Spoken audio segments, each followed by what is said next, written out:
Hey y'all, what's up? It's Friday, so I'm gonna keep it black, but I'm gonna keep it brief. So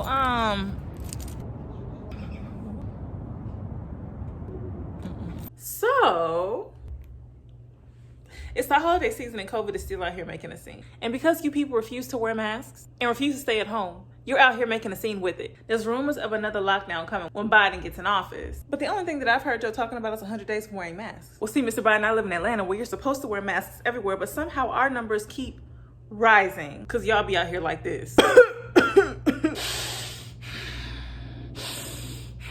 Huh? Yeah. Oh yeah, I'll put it on in just a sec. I am sick of seeing people in other countries out here gallivanting mask free because there's no more COVID.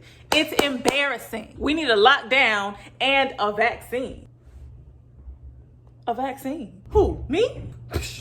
You must meant to say some Robitussin, some Vicks. Shit. I'm sure I don't have to tell you that black folks are terribly hesitant about getting a vaccine. Not on some Karen anti-vaccination ideology, but we have good and documented reason to be worried of the government sticking needles in our arm or any other medical procedure for that matter. The infamous Tuskegee experiment. It's common knowledge that over 700 black people were intentionally infected with syphilis. But why? Well, they wanted to study the behavior of the natural course of the disease of syphilis. So they recruited 600 black men to start out the study under the pretense that they would be treated for something called bad blood, which included syphilis and a whole lot of other stuff. In exchange, they would give these men free meals, free medical treatment, and yada, yada, yada. So I guess it's implied that they were exploiting poor black people for their plot. And of these 600 men, half already had syphilis, half did not. And while they told they were being treated for the disease, they were just being given placebos. And these white people allowed the disease to run its course, allowing people to die, go blind, go crazy, or die from related diseases. Whole time talking about some, oh, interesting.